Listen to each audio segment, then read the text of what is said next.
මාත්‍ය පොලිස්පතිතුමා තාම හොරකම් කළා. ඔව් මම දැක්කා මේ ඊයේ පෙරේදා ඉන්ටර්නෙට් එකේ තියෙනවා මේ OIC මහත්තයෙක් හරක් හොරකම් කරලා. OIC හරක් හොරකම් කළා. ජනාධිපති හොරකම් කළාලු. අගමැති හොරකම් කළාලු. අමාත්‍යාංශ වල ඇමතිවරු ටික හොරකම් කළාලු. මන්ත්‍රීවරු ටික හොරකම් කළාලු. අමාත්‍යංශ ලේකම්ලා හොරකම් කළා. අධ්‍යක්ෂක ජෙනරාල්ලා හොරකම් කළා. උඩ ඉඳලා පල්ලට ඔක්කොම හොරකම් කළා නම් කොහෙද මාත්‍යා අධ්‍යාපනයක් තියෙන්නේ? කොහෙද ඉගෙනගෙන තියෙන්නේ? මනවින් බණ අහලා නැහැ. මනවින් ඉගෙනගෙන නැහැ. ධර්මයේ පිහිටලා නැහැ. සිල් රැකලා නැහැ. බොරු මායාවක ඔබ යනවා. අපේ හාමුදුරුවෝ කියන්නේ හාමුදුරුවෝ හොරකම් කරනවානේ. මට අත්දැකීමයි. මම ලංකාව වටේම යනවනේ. දැන් මම ධර්ම දේශනාවට ආපුවාම මේ අහිංසක මිනිස්සු දහම් පඳුරු දානවා. ධර්ම පූජාවට. පන්සලේ හාමුදුරුවෝ හොරකම් කරනවා කියන්නකො. පන්සලේ හාමුදුරුවෝ හොරකම් කරනවා. ආරාධනා කරපු කොල්ලා ඇන්ලොප් එකකට දාලා සල්ලි දෙනවා. වාහනේට. ඕක මං දෙන්න ඕන කියලා හාමුදුරුවෝ ගන්නවා. අරගෙන ඒ ඇන්ලොප් එකෙන් රුපියල් 10-15000ක් එයා සාක්කුවේ දාගෙන ඉතුරු එක නමලා මට දෙනවා. පරාජිකා වෙලා හාමුදුරුවරු පරාජිකා වෙලා. මේ හැමානි මට සිද්ධ වෙන જાති. මේ සමාජයේ ඇතුලේ ඇවිදිනකොට මට පේන જાති. මොණරාගල පැත්තේ නායක හාමුදුරු කෙනෙක් මේ ළඟදී රිමාන්ඩ් වුණා නිදහම් කඩලා. බලන්න මේ සිවුර විතර නිදහනයක් අය කොහෙද තියෙන්නේ? සිතූ පැතූ සම්පත් ලැබෙන මෙහෙම නිදහනයක් අය තියෙනවද? නෑනේ. ප්‍රකෝටි ගණන් සල්ලි තිබ්බත් ඇති වැඩක් තියනවාද පුතා? නින්දානම් අපහාසනම් හිර දඬුවම් නම් සන්තෝෂයක් නැති ජීවිතේ මොනවටද? මේ ජීවරේ මත මොනතරම් සතුටු වෙන්න පුළුවන්ද? ලෝකේ පූජනීයත්වයට පත් වෙන්න පුළුවන්. වන්දනීය වෙන්න පුළුවන්. හාමුදුරුවරුන්ට මුස්ලිම් අය වඳින්නේ නැහැනේ, දෙයියන්ට විතරයි වඳින්නේ. නමුත් මට දේවත්වයේ දීලා වඳින මුස්ලිම් මිනිස්සු ඉන්නවා කියන්නකො. මම මේ ළඟදී කුරුණෑගල බණක් කියන්න ගියාම නෝම්බිනේ මේ දවස්වල බණ අහන්න එනකොට ඒ මුස්ලිම් ළමයි ටික ලොකු වටලප්පන් තැටියක් හදාගෙන ඇවිල්ලා ධර්මදේශනා ඉවර වුණාම දැන් පූජා කරන්න. ආධුනිකයිනේ කොල්ලෝ දන්නේ. ඒ ගමන අපේ සිංහල ළමයින්ගෙන් අහලා කොහොමද පූජා කරන්නේ මේක කියලා. ඒ ගමන අනිත් අය පූජා කරන දිහා බලාගෙන ඉන්නකෝ ඉස්සෙල්ලා කියලා. ඊට පස්සේ කොල්ලෝ බලාගෙන ඉඳලා අන්තිමට ඇවිල්ලා 4-5 දෙනාම අර වටලප්පන් තැටිය ගෙනල්ලා මට පූජා කෙරුවා. 30-40කට කණ්ඩ වටලප්පන් ඒකේ. පූජා කරලා වන්දනා කළා. බලන්නකෝ. මේ ලෝකේ බෞද්ධ දර්ශනයට જાතියක් නැහැ. බෞද්ධ දර්ශනයට කුලයක් නැහැ. බෞද්ධ දර්ශනයට ගෝත්‍රයක් ප්‍රවේණියක් නැහැ. බෞද්ධ දර්ශනයට ආගමක් නැහැ. මේ ලෝකේ ඕනෑම මිනිහෙකුට නිදහසේ අනුගමනය කරන්න පුළුවන් සත්‍ය තියෙන්නේ බෞද්ධ දර්ශනය. ඒක අතීතයටත් වර්තමානයටත් අනාගතයටත් එහෙමමයි. ඒ නිසා නොකල පව් නොකරම ඉන්න වීරිය කරන්න. ඒක තමයි ලස්සන ජීවිතයක ආරම්භය. සමහරු හාමුදුරුවෝ වගේ රංගපානවා. රංගපෑවට හාමුදුරුවෝ නෙමෙයි. පල් හොරු ඉන්නවා අප්පා හාමුදුරුවෝ වගේ.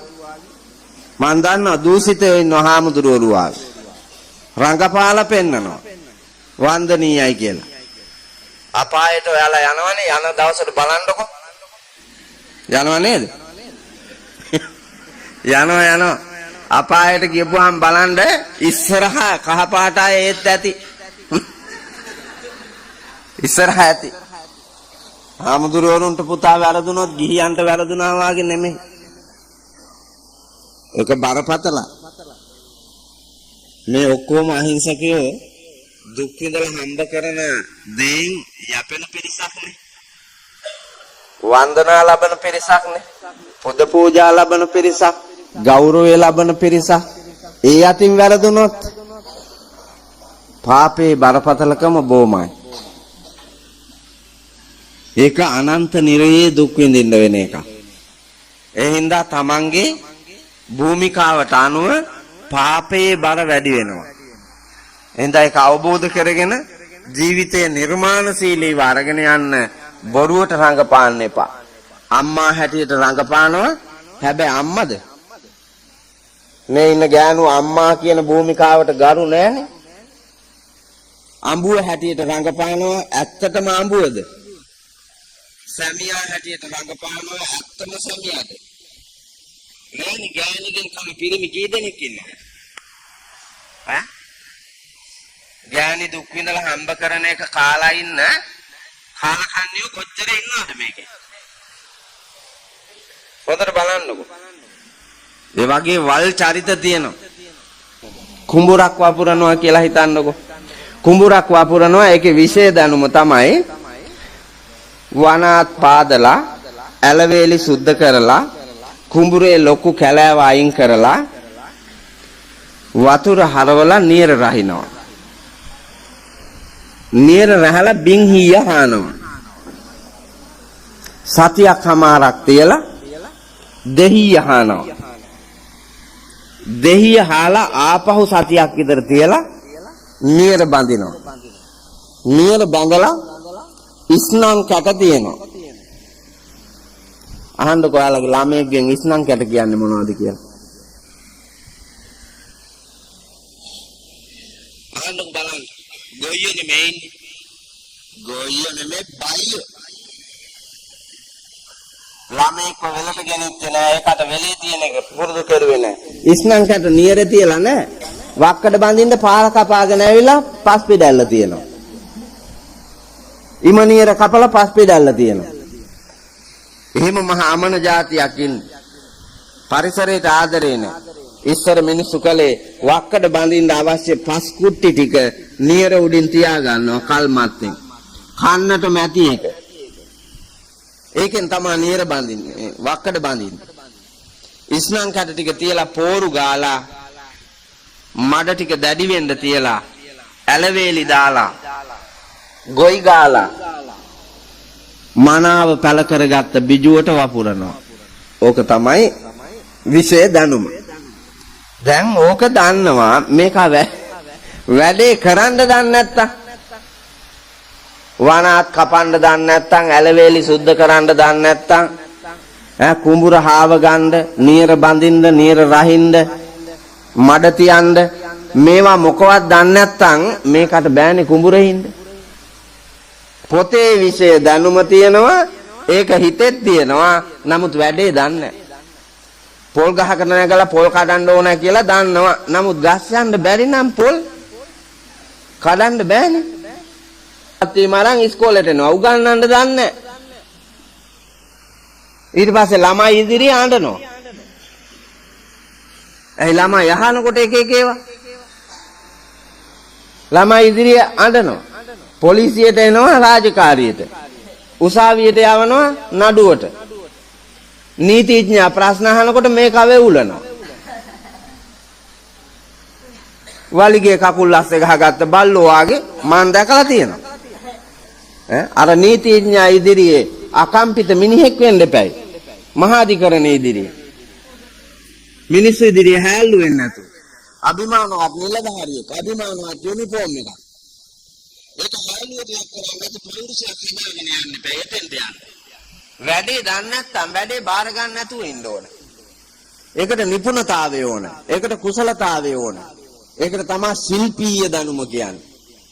බුදුරජාණන් වහන්සේගේ දහමට අනුව පින්නතුනි මිනිහෙකුට ඕන ශාස්ත්‍රඥානයත් ශිල්පීය ඥානයත් දෙක. මට මතක හැටියට 1982 අවුරුද්දේ වෙන්න ඕනේ. මෝටර් සයිකල් ලංකාවට ආවා. හෙල්මට් ආවේ නැහැ.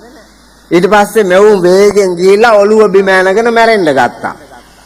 ඔළුව වැදීම නිසා මැරෙන නිසා මොලේට ලේ ගලලා මොලේ paludu වෙලා මිනිස්සු විනාශ වෙන හින්දා හෙල්මට් ගෙන්නුවා.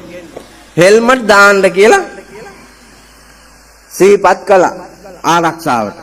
මෙවුන් ඒත් දාන්නේ නැහැ. ඒ ගමන නීතියක් ගෙනාවා අනිවාර්යෙන් දැමිය යුතුයි. ඒත් දාන්නේ නැහැ. ඒ ගමන දඩ ගහන්න නියම වුණා. හෙල්මට් නොදැම්මොත් ගහනවා දඩයක්. ඒත් දාන්නේ නැහැ කියන්නකෝ. ඔළුවක් නැති මෙවුන් දාන්නේ මේ සමාජයේ පුතේ වැරදි නොකරනවා නම් සිල් නොබින්දිනවා නම් නීතියේ රැකවරණේ කවුරුත් පතන්න ඕනේ. සීලයේ රැකවරණයෙන් ලස්සන ගමනක් යන්න පුළුවන්. නැත්තම් විනාශ වෙනවා. අවබෝධය තියෙන්න ඕන ඒකට උපතින් ලබාගත් පුණ්‍යවන්ත නිකලල් ජීවිතය මරණයෙන් සමුගෙන යන තාක්කල්ම රැකගෙන ඉදිරියට යන්න. දැන් ඒකට වටපිටාව නෙමෙයි. අම්මලාගේ ඔළුවේ තාත්තලාගේ ඔළුවේ තියෙන්නේ ලොකු පුටුවක් හිමි මිනිහෙක් කරනවා ළමයාව. ලොකු පඩියක් හම්බෙන ළමයෙක් කරනවා තමන්ගේ දරුවාව. ලොකු බලයක් තියෙන තැනකට ගේනවා තමන්ගේ ළමයාව. ඒ හින්දා ළමයාට මේ කියන විදියට අරගෙන ගිහින් උගන්වන්න ඕනේ කියලා මොන්ටිසෝරියේ ඉඳලාම මෙවුන් අරන් දුවන ගතියක් නෙමෙයිද තියෙන්නේ? එහෙම පිස්සුවක් තියෙන්නේ. ගෑනු මෝටර් සයිකල් අරගෙන පෝරුවක් විතර ෆෝන් එකක් අරගෙන ගෑනු රංගපානවනේ. ළමයි නෙමෙයි ඉගෙන ගන්න ගෑනු. උගන්වනවා කියලා පොදුම කුලප්පුවක් තියෙනවා. පාරවල් ගානේ ගෑනු. ඉස්කෝල ගානේ ගෑනු. විදුහල්පතිට නිින්ද යන්නේ නැහැ ගෑනු රින්ගුවේ නැත්තම්. එහෙම තියෙන්නේ. මහත්තයා අපි ඉස්කෝලේ යන කාලේ මිදුලාතු ගෑවේ අපිනේ. රොඩු ඇද්දේ අපි. කක්කුස්සි හේදුවේ අපි. වැට හැදුවේ අපි. පැල හිටෙව්වේ අපි. සෙල්ලම්ගේ හැදුවේ අපි. කළු ලෑල්ල කළු කෙරුවේ අපි. කළු කරන්න බඩු හොයාගත්තේ අපි. තකරන් කෑල්ලක් තියලා යටින් ලාම්පුවක් තියලා එළි වෙනකන් ඒකේ මිදෙන කළු ටික අරගෙන එඬරු වැටවල් ගානේ ඇවිදලා එඬරු කිරි බෝතල් වලට එකතු කරගෙන ඉස්කෝලේට ගෙනහිල්ලා අපිනේ කළු ලෑල්ල කළු කෙරුවේ. එතකොටනේ නිර්මාණශීලී මිනිස්සු හැදුනේ. මේක මානව අයිතිවාසිකම්ලු ළමයාගේ නිදහසලු. එහෙම හදාපේ උන් කොහොද? ගමට නැති රටට නැති අපට නැති හෙටක් නැති කාලකන්ණි జాතියක් බිහි වෙනවා මිසක් ලෝකේ දකපු මිනිහෙක් බිහි වෙන්නේ නැහැ. එතන ලෝකේ දකින ප්‍රායෝගික ලෝකයක් හදන්න ඕන. ඒක ලෞතුරා බුදුරජාණන් වහන්සේ පෙන්වා වදාළ අමා දර්ශනේ වීර්ය වඩලා නිකලල් බව ආරක්ෂා කරගෙනම ජීවිතේ ගොඩ නගන්න මහන්සි ගන්න ඕන. එතකොට ස්වාමීන් වහන්සේ දැන් අපි ජීවිතේ මගක් ඇවිල්ලානේ. අපි වැරදි කරලානේ. දැන් ඔය වීර්ය අපි වඩන්නේ කොහොමද කියලා හිතෙනවා ඇති. ඔබ ඉන්න තැන ඉඳගෙන බලන්න.